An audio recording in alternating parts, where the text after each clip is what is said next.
much longer can or should they wait? And does it even matter? Good morning to you. Good Monday morning. I'm Dejan Kovacevic of DK Pittsburgh Sports. This is Daily Shot of Steelers. It comes your way bright and early every weekday. If you're into hockey and or baseball, well, that's what I'm doing down here in Florida all week long. I invite you to check out the other two shows that I do every day, the Daily Shots of Penguins and Pirates. It's Quarterback Monday here on the show, and the only thing missing from Quarterback Monday for quite a while now, apparently, is the actual quarterback that the Steelers are intending on using in the 2025 season, because there's no other way to interpret their signals to date. They've signed Mason Rudolph, but they also all blew off Michigan Pro Day so they could hang around the South Side and show Aaron Rodgers how awesome the facilities are. And I'm sure a lot more than that over what's known to have been a 6-hour cumulative meeting time. But Rodgers, of course, left without signing and with no real word, at least not that's gotten out, as to what the next step might be, if any. A year ago at this time, Russell Wilson had a meeting, same place, same length, interestingly, 6 hours, and he too left the building without signing anything. 2 days later, he signed. Now, however it is that this plays out, I have a handful of thoughts that might or might not be connected, but I'm going to share them with you on this Quarterback Monday. One, if Rodgers was considering retiring, why go through with visits at all? Think about that. The last thing this man would ever need to see in his life is another football facility or to meet with a whole mess of coaches just to, I don't know, boost the ego or something. One would imagine that he's serious and that he's looking to play. Two, if everything's already in line financially, at least from the Steelers' perspective, as we're led to believe, meaning 1 year at a fixed amount, one offer has been made, there's been no request for any sort of counter or anything else that anybody knows about, and he saw the facility, met the staff, and everything else here, what else does he need to know? Or is he going to go do the same thing with the Giants? For those of you who don't know this, and I've actually been on the Jets campus of their practice facility in New Jersey. Really, really nice, by the way. It is not, unlike MetLife Stadium, shared in any way, shape, or form with the Giants. The Giants have their own distinct place. So he would need to go and see what it is that the Giants have. But if that's on anybody's schedule, it's not been reported. Number three, if the Steelers have, in fact, set aside specific amounts of cash in the event that Rodgers were to sign, and they just, I don't know, just stuffed it in their left pocket or something, did they put enough there to afford not only the players that they've already signed, that's obvious, but also anybody else? Does he effectively rule out adding the swing tackle that you'd love to have, adding the slot corner, a place where I don't know that you can add enough bodies given the current circumstance, or are all those valves completely closed? 4, if you do in fact sign Rodgers, and he's going to be 42, and for those of you who keep biting back at me, he's 41, he's going to be 42 when they're actually playing football, which is what counts. That's why I keep calling him the 42-year-old quarterback they're trying to sign. And there's a recognition that being either 41 or 42 puts you in peril, which it does for any professional athlete in any sport, let alone the one that's the most physical. Does Arthur Smith enter the season with basically 2 playbooks? Don't forget, this was a real issue in 2024 because Arthur had begun really shoving all his chips toward the center of the table in favor of Justin Fields. And then when Russell Wilson comes in, he didn't have to blow it up. It was still the same playbook, but the way it was utilized was very different, and it was a violent U-turn as a result, and they're very lucky or well-timed with when the move was made to have been facing both of the New Jersey teams. Being that Mason Rudolph is by every accounting a better fit, meaning just his style, not comparing quarterbacks here, certainly not their histories, for the Smith offense, is it worthwhile for Smith to say, hey, this is what we're going to do if it's you, this is what we're going to do if it's the other guy.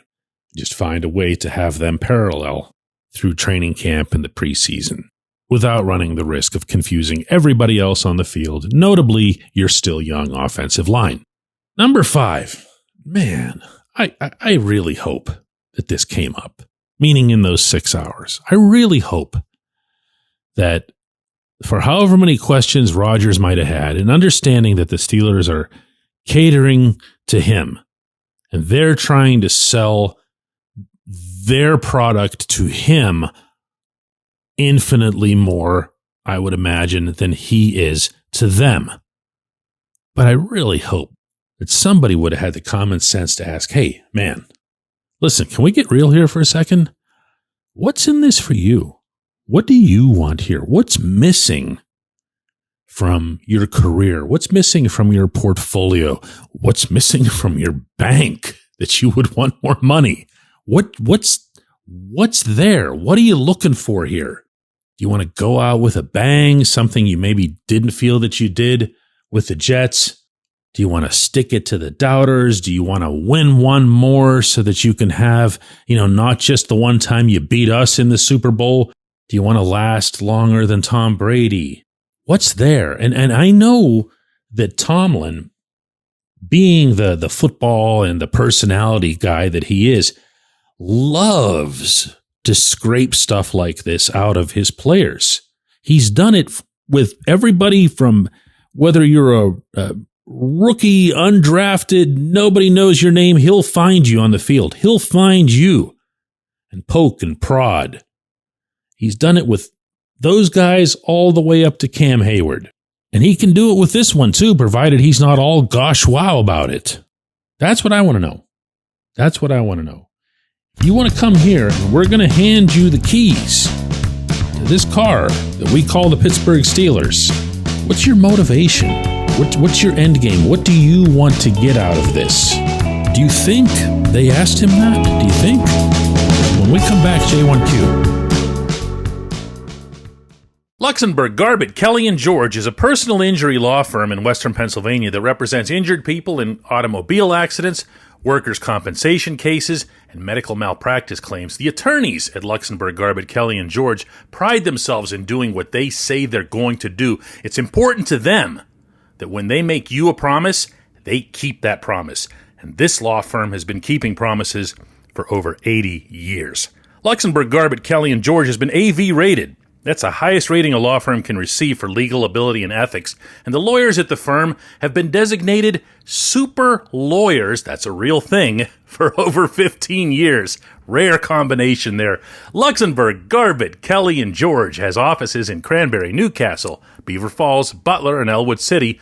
Learn more about them at lgkg.com or by calling 888-842-5454. Again, that's 888-842-5454.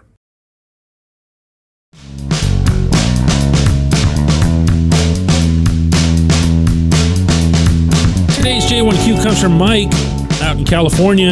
He asks, DK, is anyone else tired of this drama already? I'm going to retort here. I'm not going to bite back or anything. But retort is a fair way, I think, to characterize it. I don't know that there's been drama. I don't know that there's been something where you could say, oh, look at the drama that either the team or Aaron Rodgers is creating here. The closest you can come to drama is something that would be completely unfair to pin on Rodgers, and that's that, the Daily Mail of London took pictures of him walking on the Malibu beach looking forlorn or whatever. You could read anything you want into those. That's probably as close as it's come. To my knowledge, and someone can feel free to correct me if I'm wrong, he hasn't said a thing. Not in any form. He hasn't been on his regular radio or podcasting stops. He hasn't been on television. He hasn't given anybody an interview of any kind. And he hasn't thrown anything on social media either. So I don't know that you could say that he's doing anything to cause a drama other than not having an answer. He did show up for a visit, and I'll repeat that I presume he's going to show up for another visit with the Giants. Have his agents maybe stirred a little bit of drama? Sure. I think the whole episode with the Vikings was that. But part of an agent's job when a player is in free agency, in fact, probably the most prominent part of their job is doing what they refer to as creating a market. If you've got two teams interested in your client, you're not doing a very good job as an agent. You need to get 5 or 6 teams or, all 32. So if they recognize that it was just Steelers and Giants, they would say, all right, well, let's just see what we can do about stirring up the Vikings, since maybe they might not be satisfied with their current quarterback room. That fell on its face. Drama? Yeah, I guess. And on the Steelers' end, nobody's said a blessed thing. Not anybody whose vote counts anyway. Cam Hayward talked about Aaron Rodgers. That's not drama. That's Cam having a show and Cam giving his opinion. But his opinion in this context, and I say this respectfully, and I'm sure he'd agree, doesn't matter. It just doesn't. Mike Tomlin hasn't been heard from since early January. Art Rooney's not going to be heard from again till next January in all likelihood. And Omar Khan spoke at the Combine and said virtually nothing, which is what GMs tend to do. But obviously, I see where you're coming from, because what ends up happening is it could just be me and you talking about this. It could be flipping through various podcasts and videos and hearing a lot of this subject matter. It could just be, and believe me, I'm not unaware of this, you're just tired of hearing me talk about it. My problem is this. I have a hard time getting past it because almost everything feels like it's contingent on how this turns out. The way the roster is crafted, the way strategy, particularly on offense, comes together, the rest of free agency, the coming draft. Heck, even the future of the franchise at its most important position, all of that's in play here. And all of that has a great big pause button stamped on top of it. So on that note, something to share with you business-wise today. I am in Florida, as I mentioned. I'm covering 2 of the Penguins games down here, one last night here in Sunrise, another one tomorrow night up in Tampa. I'm going to be spending today in Fort Myers with the Pirates, their spring training finale, and then coming back over to this side of the state after the Tampa hockey game to do the Pirates season opener, which is Thursday against the Marlins in Miami. I share this with you because if all of that sounds logistically challenging, it is. And as a result, we won't be doing the double shot show this week. It'll be back a week from today. It'll be back next Monday. Now, I understand that there's a very real possibility that there will be a conclusion to this Rodgers stuff. And if there is, I can promise you right now that we will stop what we're doing and have the double shot show live on YouTube and on all of our platforms as quickly as the news were to emerge. So again, for clarity, nothing's going to happen with this show, with the daily shots. Those are going to come at you the same way they always do. These are a lot easier to do. But for the double shot of Steelers, the video program, that one won't be around this week unless something significant were to happen on the quarterback front, in which case we would do a live show whenever it happens. The regular old double shot show at 4 p.m. Eastern will be back a week from today. Thanks so much for listening to this Daily Shot of Steelers. We'll be back first thing tomorrow.